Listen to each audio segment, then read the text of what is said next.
हाँ भाई बच्चे लोगों गुड मॉर्निंग। आज हम डिस्कस कर रहे हैं colonialism and tribal society. Yesterday good morning yesterday we discuss about the nature of tribal occupation. सबसे पहले हमने आदिवासी जो टर्म क्या होती है, आदिवासी का मतलब क्या होता है, वो हमने डिस्कस किया। हम डिस्कस कर रहे हैं अब कि हमारे देश में, इंडिया में जब अंग्रेज नहीं आए थे उससे पहले ट्राइबल्स जो थे उनके क्या क्या ऑक्यूपेशंस थे, कौन कौन से व्यवसाय थे। हम ऐसा क्यों पढ़ रहे हैं? क्योंकि अगर हमें डेटा ऑन रख हम ऐसा इसलिए पढ़ रहे हैं क्योंकि अगर हमें उनके ऑक्यूपेशंस नहीं पता होंगे तो हम उनके ऊपर क्या इफेक्ट पड़ा कॉलोनिज्म का, उसका हम नहीं पता लगा पाएंगे। क्योंकि कॉलोनिज्म ने सबसे मेन चीज उनका घर और उनके ट्रेडिशनल ऑक्यूपेशन जो है वो बर्बाद कर दिए, छीन लिए उनसे। तो yesterday we discussed about two types of tribal occupations. First is hunting and gathering, and second is shifting cultivation.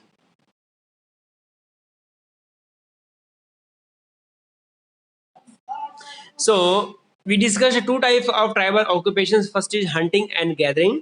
Hunting and gathering का मतलब आप समझ गए होंगे। हंटिंग का मतलब होता है आपका जानवरों को जैसे कि शिकार करके उनको एज ए फूड यूज करना, और गैदरिंग का मतलब होता है फॉरेस्ट प्रोडक्ट जो है उनको गैदर करना, इकट्ठा करना और अपने लिए रखना, खुद के सर्वाइवल के लिए, और दूसरी चीजों के लिए क्या करना है, उनको बाजार में बेच देना।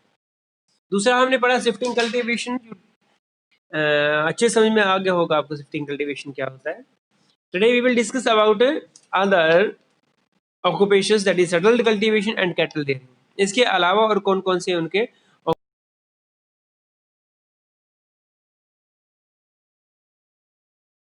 अगेन रिपीट कर रहा हूं, settled cultivation. Many tribal group settle down even before the 19th century. 19वीं शताब्दी से पहले ही बहुत से ऐसे ट्राइबल ग्रुप थे जिन्होंने सेटल्ड लाइफ जीना स्टार्ट कर दिया।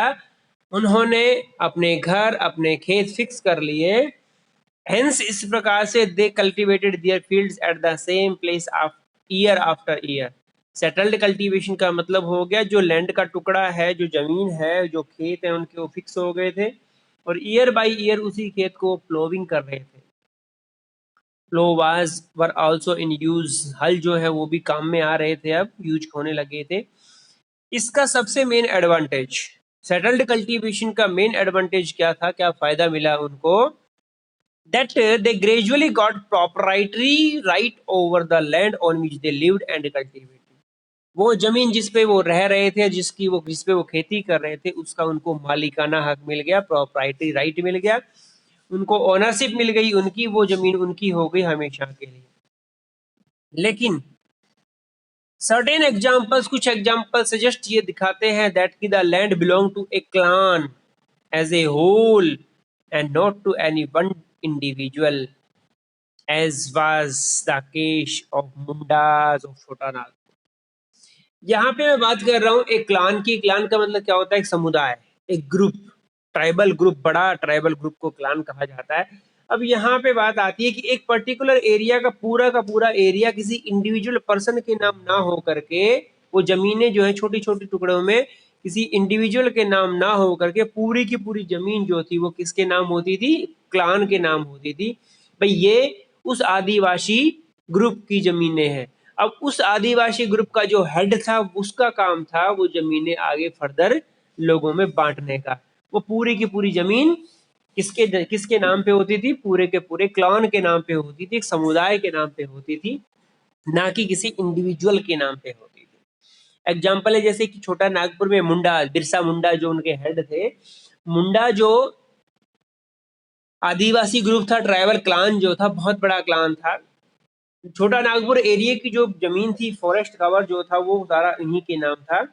और वहां किसी इंडिविजुअल पर्सन के नाम पे कोई जमीन नहीं थी कि ये खेत उसका है, ये खेत उसका, ऐसा नहीं था।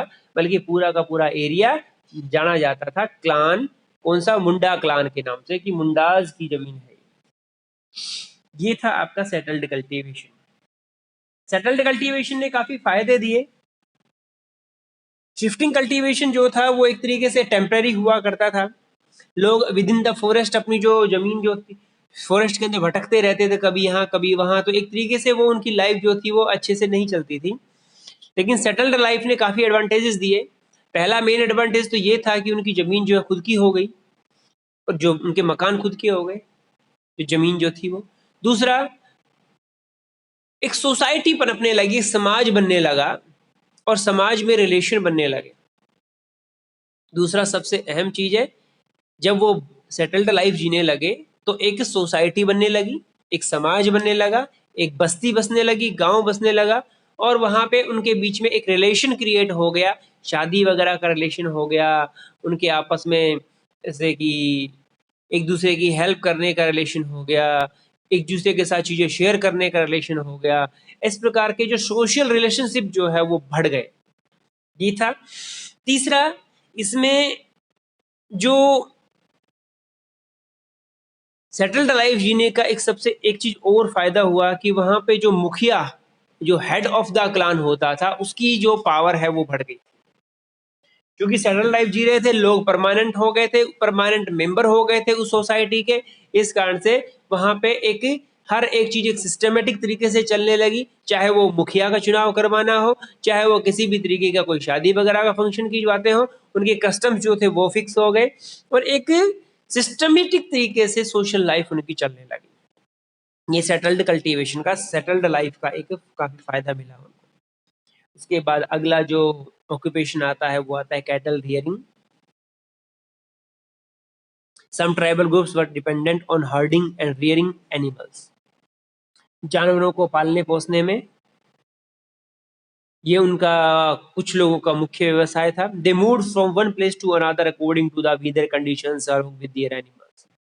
वो अपने जानवर, जैसे कि आपके भेड़, बकरियां, कैटल्स, इनको पूरा बड़ा बड़ा ग्रुप होता था, एक जगह से दूसरी जगह लेके जाते थे according to weather conditions. For example मैं बात करूँ लेह और लद्दाख की। लेह और लद्दाख में रहने वाले जो आदिवासी थे वो क्या करते थे, जब सर्दी का मौसम होता था तो वो नीचे उतर के आ जाते थे अपने एनिमल्स के साथ, और जब सर्दियां खत्म हो जाती तब वापस वो चले जाते थे। इसी तरीके से once the food supply in an area was existed, इतना बड़ा ग्रुप होता था एनिमल्स का उनके साथ, और जिस जगह वो रुकते थे वहां पे जब खाना खत्म हो जाता था, they move to another area, वो दूसरे एरिया में चले जाते थे। The Van Gujjar of the Punjab hills and Labadis of Andhra Pradesh were cattle herders, most of the tribals were nomads. इसमें कुछ एग्जांपल्स दे रखे हैं। पंजाब हिल के रहने वाले वैन गुजर्स हैं, और आंध्र प्रदेश के लबादीज, ये जो है ये कैटल हर्डर्स थे। ये अपने जानवरों को अपने साथ रखते थे, अपने कारवां में रखते थे, और जानवरों के साथ उनका मेन जो ऑक्यूपेशन था वो हर्डिंग और रियरिंग ही था। वो वूल्स, ऊन, मिल्क, और आपके जो भी मिल्क प्रोडक्ट जो थे वो बेच करके अपना काम चलाते थे। और ये ज्यादातर जो थे सारे ट्राइबल्स क्या थे, नोमैड्स थे। नोमैड्स का मतलब होता है वंडरर, घूमने वाले, एक जगह से दूसरी जगह घूमने वाले अपने सामान के साथ।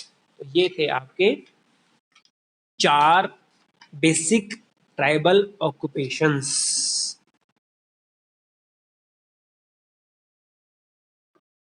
जब अंग्रेज यहाँ पे आए, कॉलोनिज्म यहाँ पे हुआ, उन्होंने यहाँ की टेरिटरीज को अपने हाथों में ले लिया। उन्होंने कंट्री साइड में अलग अलग तरीके के रिवेन्यू कलेक्शन सिस्टम लगा दिए उन्होंने, और उन्होंने जो प्रॉपराइटरी राइट ऑफ द लैंड वो उसमें भी काफ़ी बदलाव किया, किसके पास ओनरशिप होनी चाहिए। आपने देखा होगा परमानेंट सेटलमेंट के अंदर क्या कर दिया था उन्होंने, जमींदारों को ओनर बना दिया था। रहतवारी सिस्टम में जो रेओस थे उनको परमानेंट ओनर बनाया था, लेकिन उनसे लगान वसूली के तरीके अलग थे।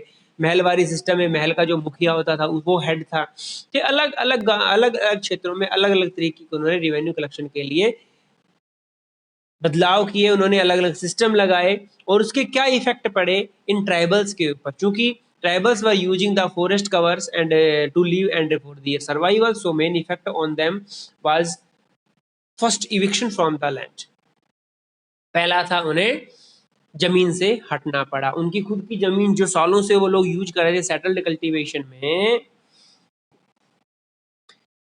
पहला जो इफेक्ट पड़ा एविक्शन फ्रॉम लैंड। एविक्शन का मतलब होता है हटा देना उनको फ्रॉम लैंड, जमीन से उनका जो मालिकाना हक।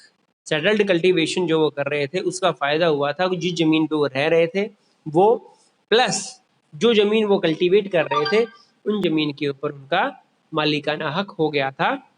लेकिन